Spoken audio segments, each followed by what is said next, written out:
Bismillahi walhamdulillahi wassalatu wassalamu ala rasulillahi wa ba'd. Allah subhanahu wa ta'ala telah jelaskan di dalam Al-Quran bahwasanya agama Islam ad-dinul haq ini telah disempurnakan oleh Allah. Dan sempurnanya agama ini pun kemudian dijadikan sebab bagaimana setiap manusia bisa menapaki hidupnya berdasarkan dengan Al-Quran.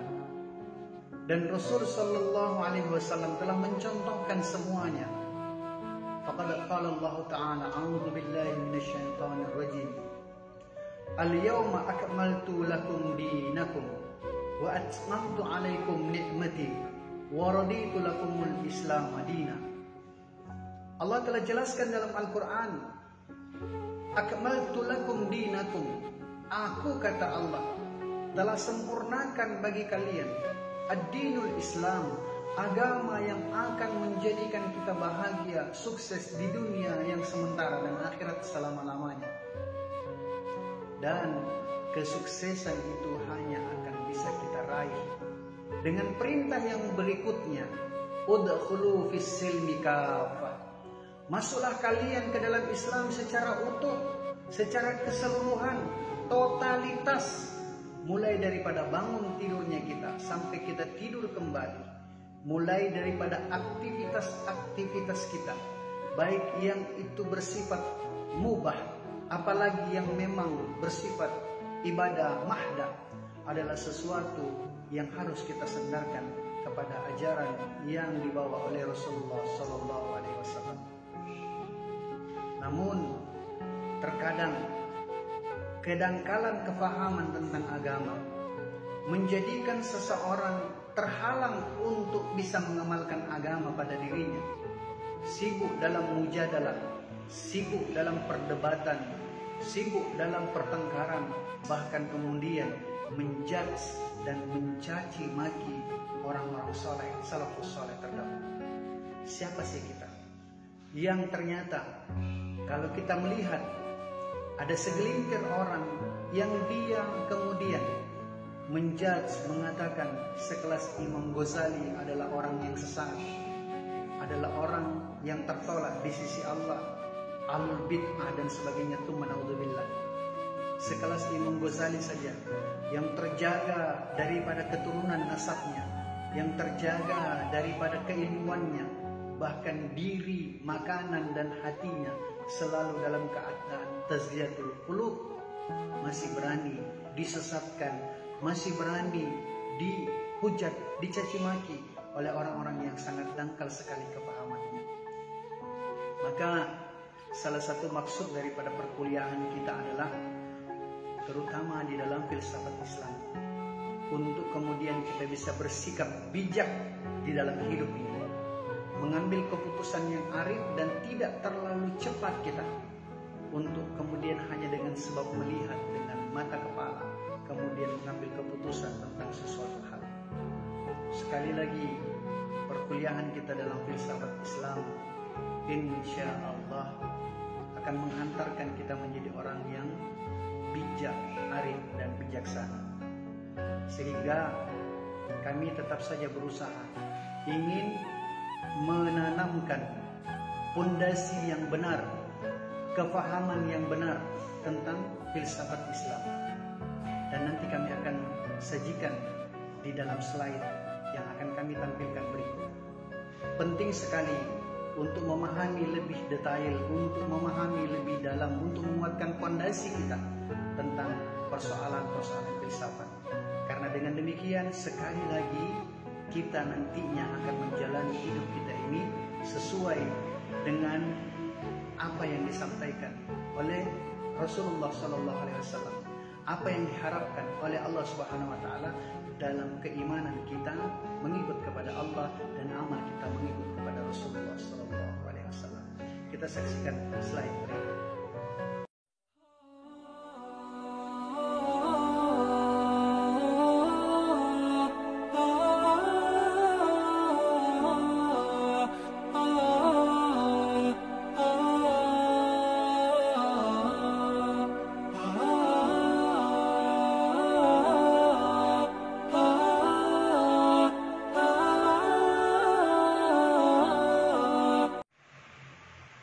Bismillah walhamdulillah wassalatu wassalamu ala rasulillah wa ba'd. Kita tetap akan berobsesi untuk meningkatkan kualitas kita dalam perkuliahan. Namun obsesi itu akan terwujud apabila kemudian kita mengawali dari satu opini yang bisa memotivasi kita dalam segala kreativitas kita, dalam segala inovasi kita, sehingga apa yang sering kami sampaikan bahwasanya kita akan melaksanakan perkuliahan meskipun di kampung kita sendiri, meskipun dengan virtual, tapi kita mau rasa-rasanya kuliah di luar negeri. Berkenaan dengan perkuliahan kita mengenai filsafat Islam, bahkan untuk semua perkuliahan, hendaknya kita pertama kali menanamkan pondasi yang benar tentang satu hal, baik itu di dalam perkuliahan kita sendiri. Maka kalau kita membahas tentang filsafat, filsafat itu tidak akan kita temui di semua negara, kata filsafat. Karena kata filsafat ini adalah bahasa serapan yang telah diindonesiakan. Coba kalau kita berjalan ke tempat kami melaksanakan studi doktoral di Islamabad, kita tidak akan menemukan kata filsafat. Orang-orang di sana menamakannya dengan nama Darson. Ya.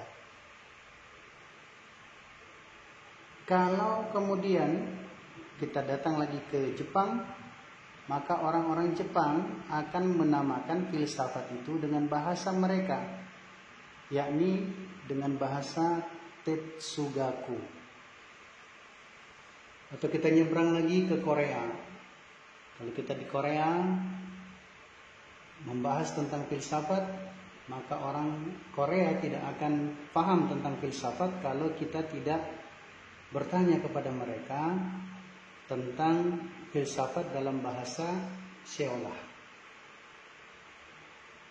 Namun yang paling umum kita dapatkan bahasa tentang filsafat, bahasa ilmiahnya yaitu filosofi, yang sebenarnya bahasa yang paling tua di antara bahasa-bahasa yang ada, yakni bahasa Arab ataupun juga bahasa Parsi dan bahasa Yunani.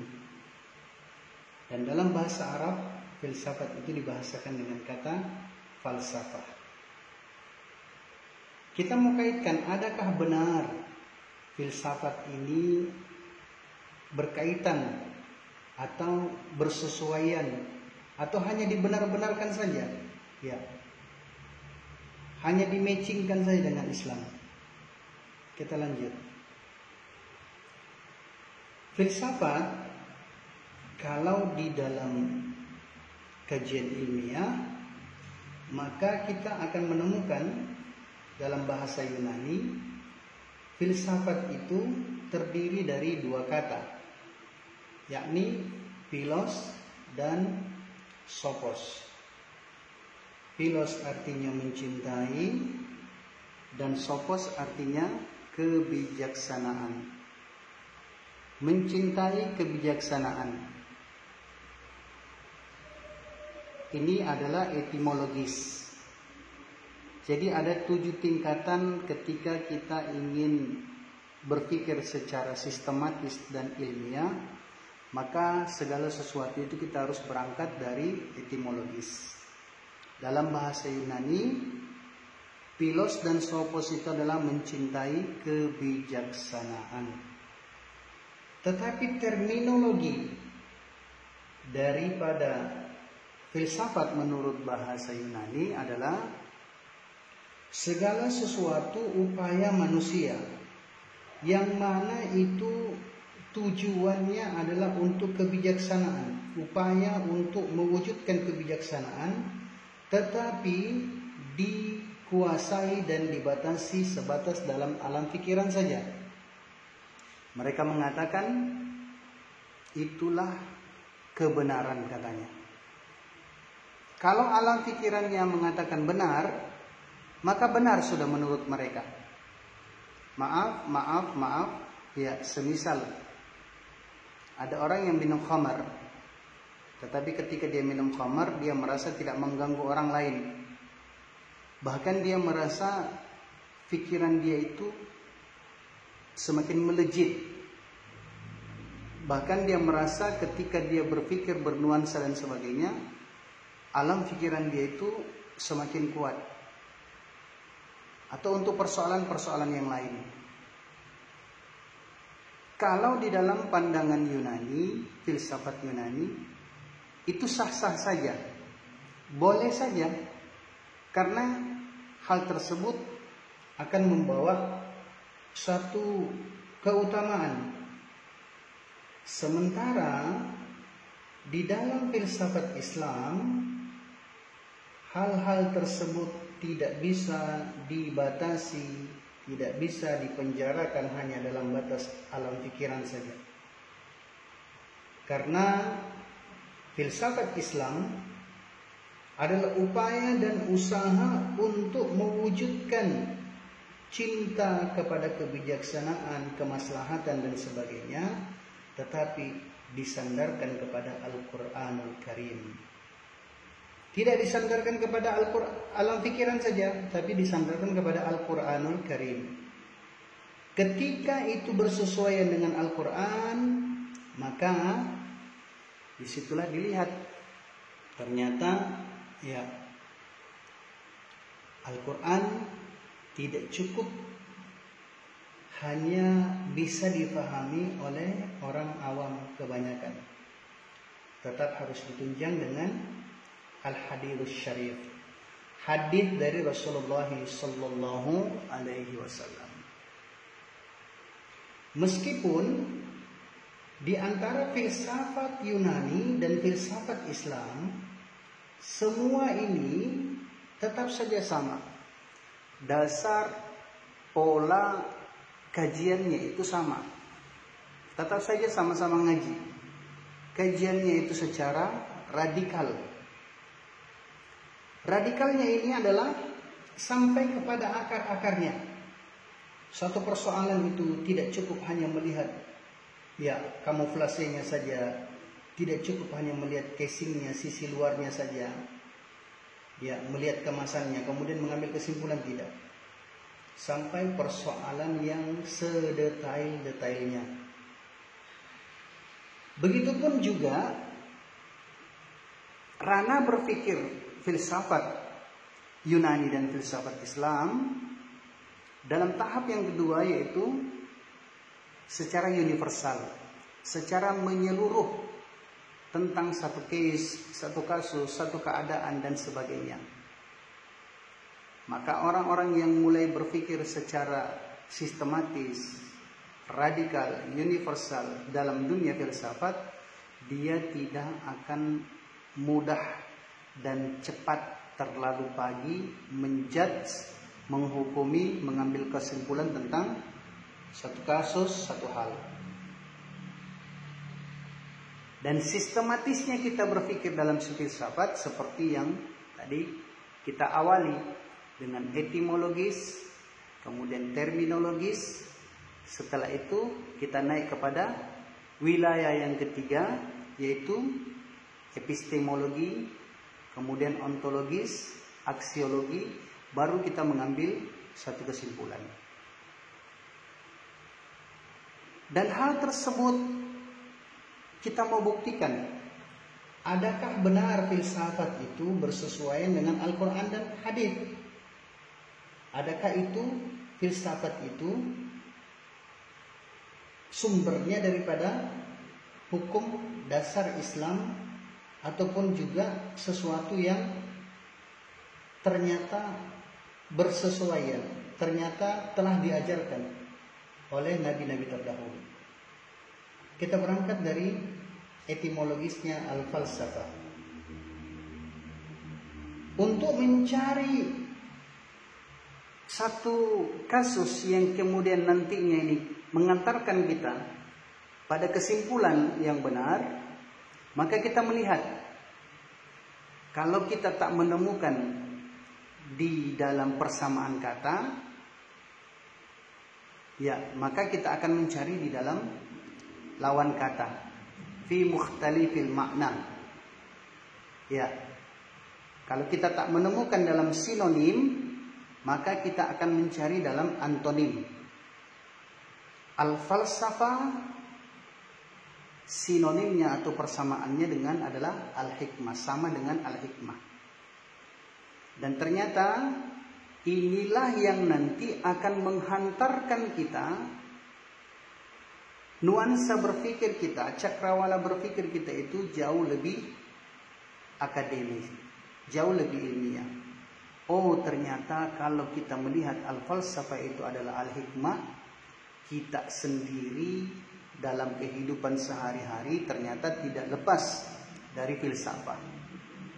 Sering kita sampaikan kepada teman kita, keluarga kita, kerabat kita dan sebagainya, beritahu sama mereka ada masalah, ada kasus, maka kita katakan, oh ada hikmahnya itu. Nanti kita akan ambil hikmahnya saja. Begitu juga misalnya tadi, dari satu hal. Makanya nanti kalau kita sudah mulai mengkaji, mendalami tentang filsafat, kita akan melihat, anggaplah seperti ini. Kita sedang punya masalah, teman kita punya masalah,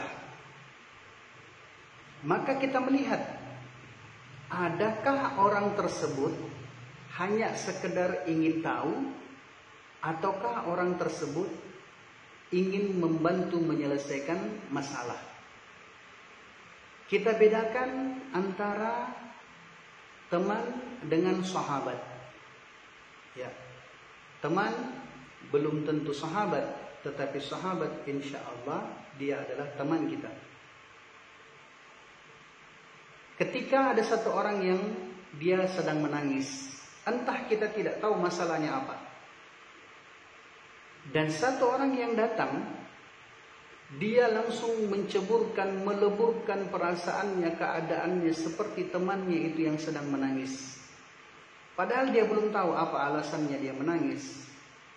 Dia berusaha menghadirkan keadaannya, menghadirkan dirinya sesuai dengan kondisi temannya itu. Ini adalah sahabat kita. Ya anggaplah mungkin dia memujui kenapa gitu dong dan sebagainya dan sebagainya. Ada orang ketiga yang datang. Dia datang sambil tolak pinggang dan bertanya. Bahkan kemudian sambil memanjangkan, menjulurkan lehernya, menegakkan lehernya, tolak pinggang lagi. Dia bilang, kenapa itu, kenapa itu? Orang yang seperti ini tidak perlu diberitahu tentang masalah itu. Kenapa? Karena dia hanya sekedar ingin tahu saja, tetapi dia tak mau mencari jalan keluar. Bahkan boleh jadi ketika dia mendapatkan berita, informasi, dia akan jadikan itu sebagai bahan ghibah, fitnah, cerita kesana kemari dan sebagainya. Inilah hikmah, inilah falsafah yang akan kita temukan dalam Islam. Ternyata Al-Quran telah menjelaskan tentang hikmah itu sendiri. Allah Subhanahu wa Ta'ala telah berfirman, yu'til hikmata man yasha. Allah Subhanahu wa Ta'ala senantiasa akan memberikan hikmah kepada orang yang dikehendaki. Jadi kata yu'ti ini adalah fi'il mudhari', sesuatu yang sedang terjadi dan akan senantiasa berlangsung, tidak pernah putus. Jadi jangan katakan sudah berhenti daripada rahmannya Allah, rahimnya Allah, bimbingannya Allah dan sebagainya. Tidak. Sampai hari ini Allah masih membimbing kita semua. Yu'til hikmah, senantiasa tidak pernah terlepas berhenti. Al-hikmah, al-falsafah, kebijakan, ataupun juga sesuatu yang sangat dalam sekali dalam diri seseorang. Bijaksana dia, arif dan bijaksana.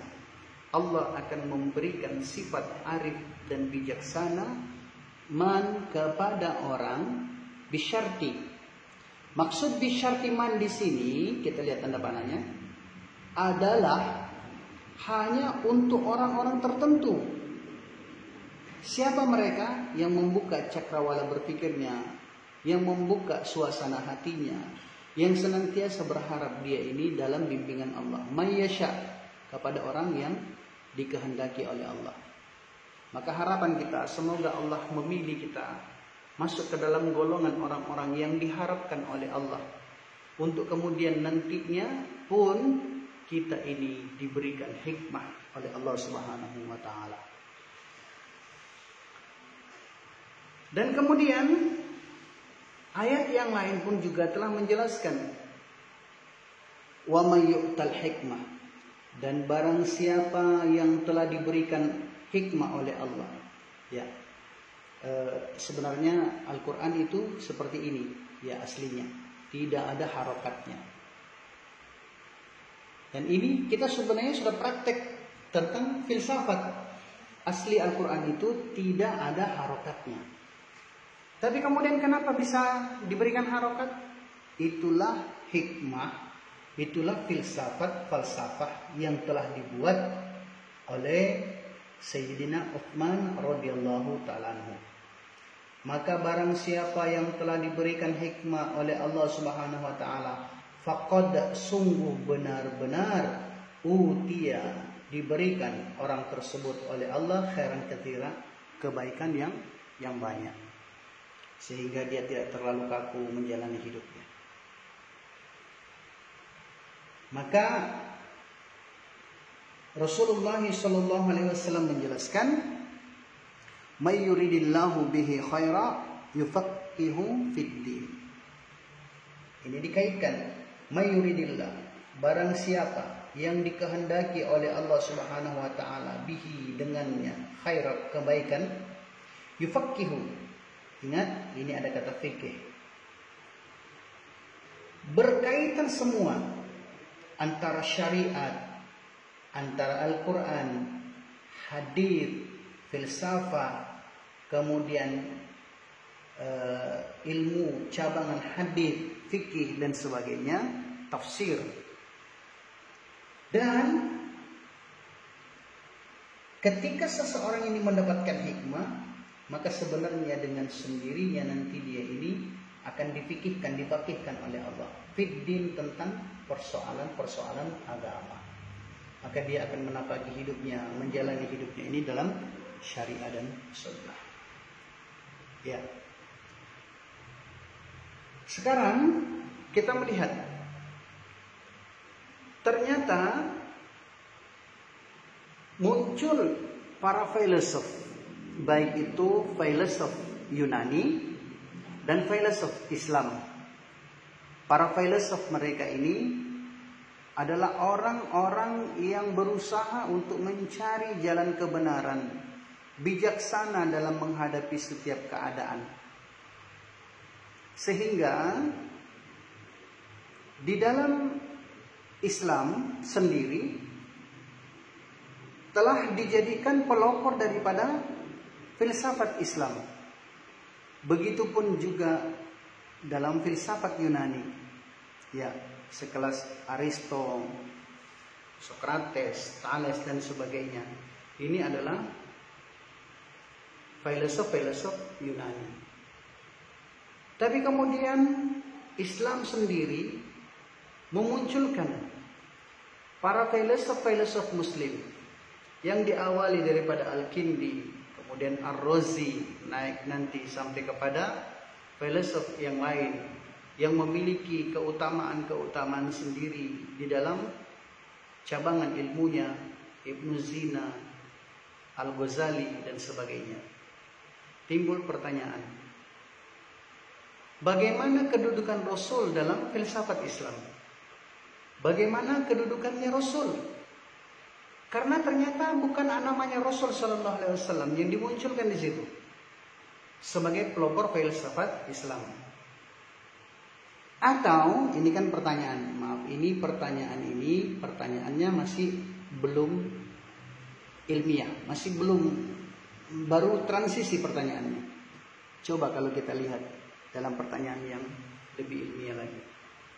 Mengapa Rasul tidak dikatakan sebagai pelopor filsafat Islam?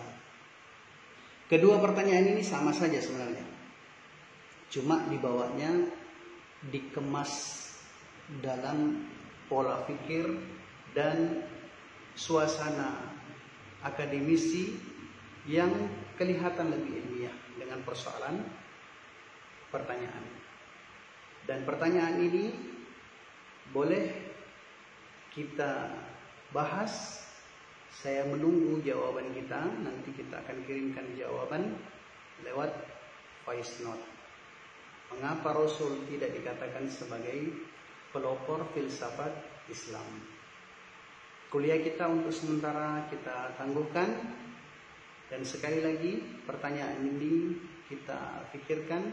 Saya berikan waktu 10 menit untuk kemudian section tanya jawab. Dan sampaikan pertanyaan ataupun jawaban melalui voice note. Ila liqa'i ma'assalam. Assalamualaikum warahmatullahi wabarakatuh.